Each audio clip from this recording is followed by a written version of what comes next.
A little backstory if you don't know who Theodore is. He was someone who helped Kent get out of jail, and he actually sold his house to help get DAL started at the new compound in Alabama. Since Kent is tech illiterate, Theo created the 2 Peter 3 website and helped Kent get his YouTube channel started. But him and Kent eventually had a falling out, and now he's been exposing Kent pretty hard lately. One of his latest claims is that Kent was getting a massage from 2 young girls at DAL and paid them both $100. Our prayers are for the people in Michigan suffering from the dam breaks. It's going to be years to recover from that damage. And that you should watch the video footage and then think, Noah's flood, Grand Canyon, same thing, only bigger scale. Same thing. This video's off to a great start. Yeah, it's pretty gross to try and use this tragedy as a way to show some kind of twisted proof of your religious beliefs, but I wouldn't expect anything else from Kent. Anyway, but the dam broke. Grand Canyon is a slice across a huge ridge called the Kaibab Plateau. It doesn't wash out the whole dam. It washes the slot, and then the water goes through it. So we cover all that in our video series and on our tour. Anyway, for you folks in Michigan, if you lost your homes, we invite you to come down, stay at DAL for a couple of weeks. We'll take care of you. We'll feed you, house you, love you, and help you heal for free. And put you to work. And put you to work. Yeah, probably after about a couple hours of healing up. Say, okay, well, don't we put them all to work? Okay. You're so compassionate, Hovind. You're going to let these people live in your slum for free, and all they have to do is everything you tell them? Yeah, it's kind of gross to openly say that you're going to let these people stay there, but you're going to work them. Like, that's pretty nasty. Friends, that's God's gift. What a great blessing. Or, when they betray you, what a great sorrow. That's what happened to Jesus in Luke 22. Jesus said unto him, that's Judas, betrayest thou the Son of Man with a kiss? Remember, Judas came up and kissed him. What a way to betray your friend who just provided everything for you for the last couple years. And here we have Kent comparing himself to Jesus, which is something he does quite a bit in his videos because he has a God complex. And he betrayed him. We had, in the last week, a former friend of mine betray me terribly, and I thought I would just give a short defense of my position. I'm not going to call Theo's name, but he's an enemy turned liar. He made 9 videos attacking me in 1 week. He accuses me of anything and everything to justify his failed attempt to steal everything from CSE years ago and distract from his own failure in the ministry and his fornication. He lived with his girlfriend for 7 months before they got married. So he does all kinds of videos anti-other Christians, so nobody shines the light on him. Now, Theo actually met his wife Lene at DAL, and I know that they have living quarters that are for men and ones that are for women, so I don't know how Kent can imply that they were living together. That doesn't make much sense to me.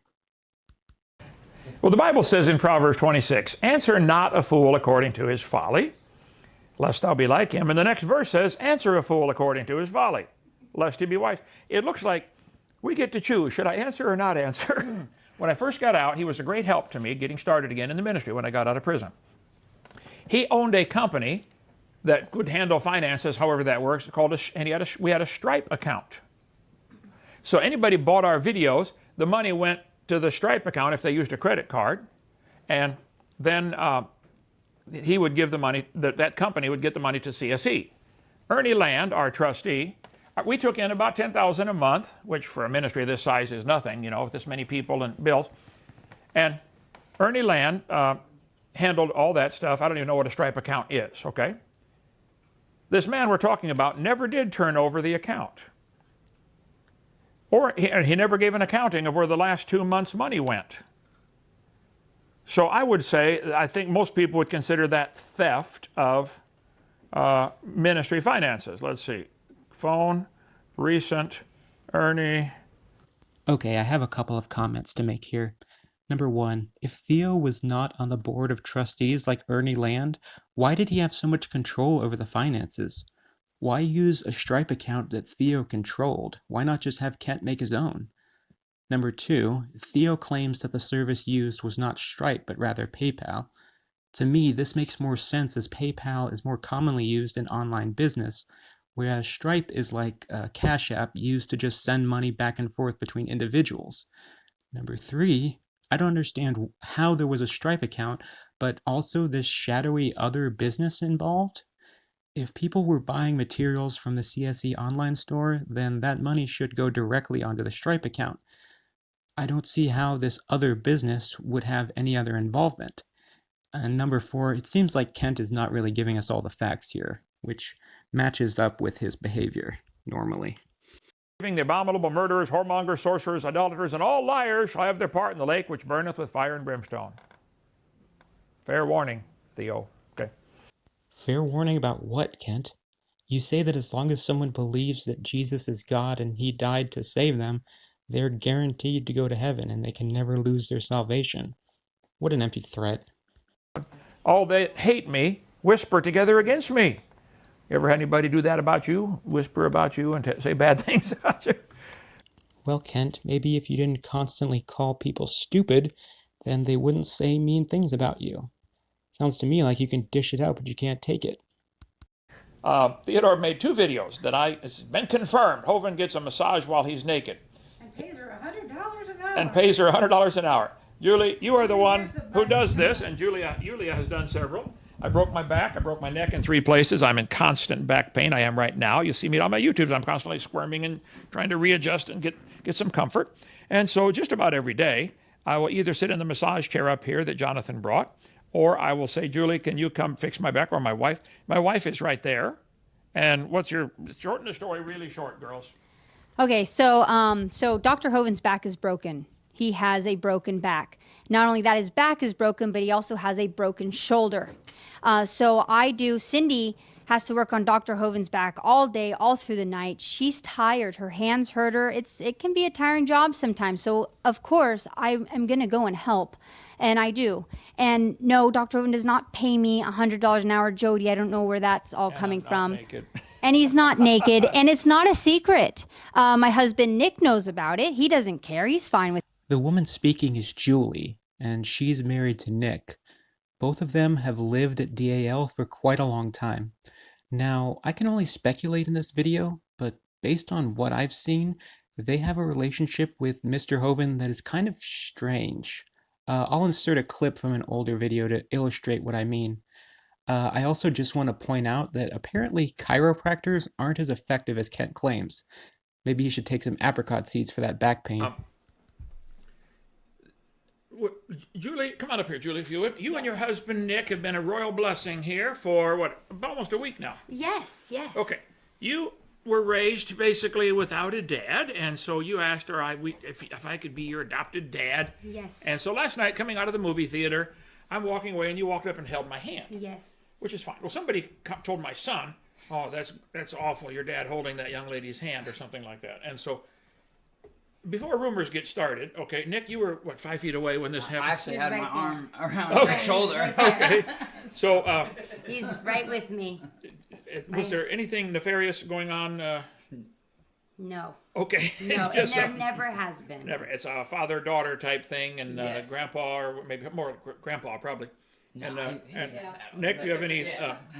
So I don't want any rumors No, to get started. Not okay. at all. We just want to say he's been a wonderful role model for us. You know, my wife was kicked out on the street by her family. So we have a family here and God's family, and we're very blessed to And be you've here. been a Yes. royal blessing Enjoy here. everything, Thank you. and Well- we're going to be playing "I Saw the Light" for a gentleman who requested the song. We'll be doing it tomorrow. Tomorrow night. Okay. Yes. Well, Oh, I'm sorry. Yeah, just really quick, just to get this out and open. My father abandoned me, and he kicked me to the curb, and I'm fatherless, and I have never been taught with anything. So I look at Dr. Hovind here as he's my father figure. He really is to me, and that's all I would like to just mention and say. Well, thank you so much. All right. And you're welcome to walk up and hold my hand anytime your husband approves. And Yes, my husband knows there's no secrets going on, nothing like been a that. blessing. Everything's all right. out And in if the it open. bothers you, I'm so sorry. That's just too bad. Okay. Dr. Hovind's wife, Cindy, is with me. She's with me in the room, and in fact, not only that she's in the room, but she's in the room helping me as well. My sister Sometimes here, I come Yulia, will because help me. Cindy asks I've us gone to a to. massage therapist before and paid them $50 an hour, and then you go in a closed room and lay under a sheet. Yeah, there's no difference from him going This is somewhere else to very get done different. or Okay. us Anyway, helping. Theodore, So you're getting desperate, son. You're trying desperately to find something wrong, and I know why. We're going to cover that in just a minute. Okay, yes, ma'am. There's no closed doors, and the windows don't have curtains correct. on them. Right. That's God, correct. so- Anyone can come in at any time. He's There's just so no desperate secret to find of anything. something. Okay, go ahead, Cindy. I was just going to say, Robert Beatty is implying that I don't even know about it, and it's a young girl from the office. It's not a young girl, it's a married woman. I begged Julie to come because I need help, and I'm so grateful for her to help. Okay. I really don't see how her being married changes the fact that she's a young woman from the office, someone who Kent has authority over. And the difference between him seeing a professional about this is that that person has a license and it's not on campus. So he's not seeing a young girl to do it. And I believe the Bible says something about not even having the appearance of evil. So maybe the head of a ministry shouldn't do something even if it looks bad. I don't think Kent cares about that. He's so desperate to get views. Just use the name Kent Hovind and people will click, won't they, Theodore? Now, Of course, how do you think I got this channel started?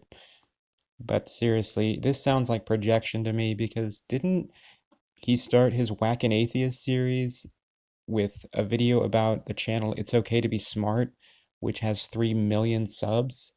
And that channel isn't even about atheism at all. It was a video about evolution, but of course he equates atheism with evolution. he said I told a pornographic joke. I listened to it. I couldn't believe it. I was talking about something about, I came across somebody graduated Summa Cum Laude in whatever that means. Now, when I was in Bible college in Pontiac, Michigan, Dr. Tom Malone, it was a big deal that the preachers who graduate at the top of the class are the ones who preach the loudest. And so it was a joke around there, whoever gets Summa Cum Laude means some come loud. And I've all my life have thought this just meant, well, this is somebody who preaches loud. Until my wife explained what it means. So yesterday, I just found out, oh, Theodore, you got a perverted mind, son. Okay. I don't even know why Kent left this in the video. He wants us to believe that a 67-year-old man just learned what the word cum means yesterday. Well, Kent, I wasn't born yesterday. Yeah, seriously, I think he would have just been better off to leave this out of the video because it's so ridiculous, but then again, so was this whole video. But that's about it, so I'm going to end it here, and I'm just going to say smash that like button and have a nice day.